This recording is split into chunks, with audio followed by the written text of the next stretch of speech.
Because if you look carefully, everywhere they spoke in tongues, they prophesied. Everywhere they spoke in tongues, they prophesied. It was working hand in hand. It was not just tongues alone, it was tongues and prophecy. And in some places, they spoke in tongues and interpreted. And you know that tongues plus interpretation equals to prophecy. So in the book of Acts is where many people, stayed and just, stationed. They just speak in tongues, no interpretation. They didn't see it because Acts chapter 2 verse 1 to 4, where many of them end up their teaching on tongues. Acts chapter 2, put up verse 4 so I can read.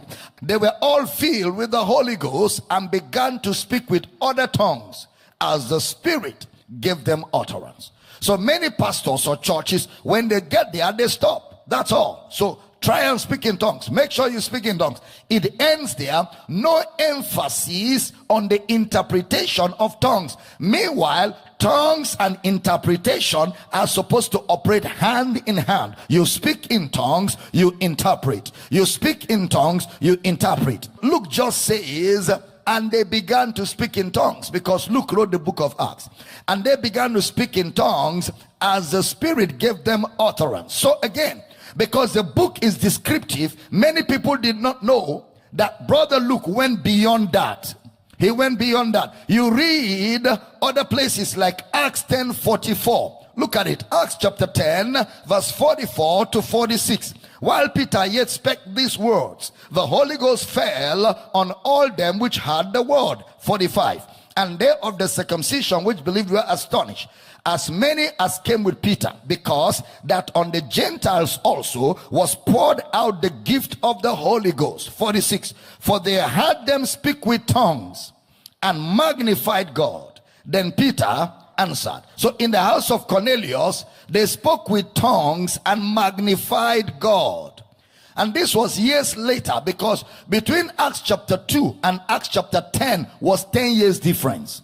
So now in Acts chapter 19, you will see that there's a difference, because in Acts chapter 19 verse 6, see the way Brother Luke recorded that, because many years have gone in between. And when Paul had laid his hands upon them, the Holy Ghost came on them, and they spake with tongues and prophesied. That was more clear. That was more clear. They spoke in tongues and prophesied. So the book of Acts has description, not explanation. The book of Acts has description, not explanation. Look at 1 Corinthians chapter 12 verse 10. 1 Corinthians chapter 12 verse number 10. To another, the working of miracles. To another, prophecy. To another, discerning of spirits. To another, kinds of tongues. That diverse is in italics. To another, kinds of tongues. To another, the interpretation of tongues. If you observe, the word diverse is italicized. He mentions interpretation of tongues. It's not found in the book of Acts. You won't see that word interpretation of tongues in the book of Acts. Even though the practice is there, but there's no explanation that brought out the explanation of the interpretation of tongues. Just like the word gifts in plural is not found in the book of Acts. You will not see gifts. You will see gift of the Holy Ghost. You won't see gifts. You won't find the word of knowledge in the book of Acts. You won't find the word of wisdom in the book of Acts. In the book of Acts, you only find tongues and prophecy. Tongues and prophecy. You find visions. And you won't find the way they were explained in 1 Corinthians. Because when they just talked about visions, he just said visions. A man saw a vision, no explanation. Pay attention to one detail now. In 1 Corinthians chapter 12 verse 28, Brother Paul is listing gifts. And God has set some in the church. Please, I'd like you to observe that the gifts are set in the church, not in the political arena for predicting governors and presidents. God has set some in the church. In the church. Please, that's very instructive. In the church. First, apostles. Apostles where? In the church. Secondly, prophets. Prophets where? in the church, not soccer prediction, not football prediction, in the church. Thirdly, teachers. After that, miracles. Then gifts of healings, helps, governments, diversities of tongues. Then he begins to ask, Brother Paul now begins to ask rhetorical questions. Are all apostles? Are all prophets? Are all teachers?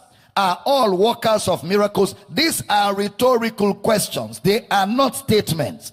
They are not conclusions. He was just saying that is the entire body. And if you observe, the word are is not in the original. The word are is in italics. So all apostles, all prophets, all teachers, all workers of miracles. The word all there is referring to the body. That is, the whole body cannot be the apostle. The whole body cannot be the prophet. The whole body cannot be the gifts of healings. All right? The whole body. Look at it again. 1 Corinthians. Please now pay attention, because I'm going to ask you a question in another few minutes. 1 Corinthians chapter 12 verse 28.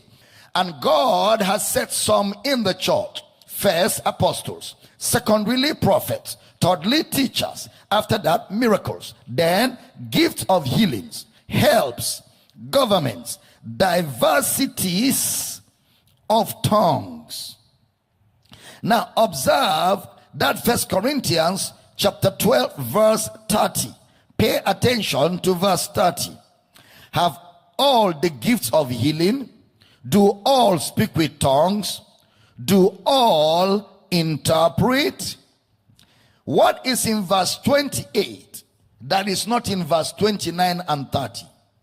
And I want you to find out what is in verse 29 and 30 that is not in verse 28. Okay, so let me read the three verses again. And God has set some in the church. First, apostles. Secondly, prophets. Thirdly, teachers. After that, miracles. Then gifts of healings, helps, governments, diversities of tongues. All apostles, all prophets, all teachers, all workers of miracles, have all the gifts of healing, do all speak with tongues, do all interpret. So what is not in verse 28 that is in verse 29 and 30?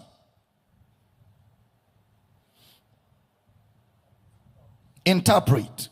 Interpret. Okay. Now, then what is in verse 28 that is not in 29 and 30? Government and helps. Government and helps. Please take note of that. Then he mentions interpretation of tongues. Interpretation of tongues. Look at 1 Corinthians chapter 14 verse 5. 1 Corinthians chapter 14 verse 5. I would that you all spake with tongues, but rather that you prophesied. For greater is he that prophesieth than he that speaketh with tongues, except he interpret, that the church may receive edifying. He mentions the term again, interpret. Look at verse 13. Wherefore let him that speaketh in a tongue pray that he may interpret. Observe the word interpret again. The word pray that you may interpret. He didn't say pray for interpretation. He didn't say let him pray for interpretation. He says pray that. That word that is the Greek word hyna. H-I-N-A, hyna. It means in order. In order. Different from because of. In order. Different from because of. Pray because of. That is, I want to get interpretation. But if I say pray in order to interpret, it means when you want to pray in tongues, pray the interpretation. When you want to pray in tongues, pray the interpretation. That's what he is saying. Not ask for the interpretation, but rather pray in order. Pray the interpretation. Not pray for. Not pray to have.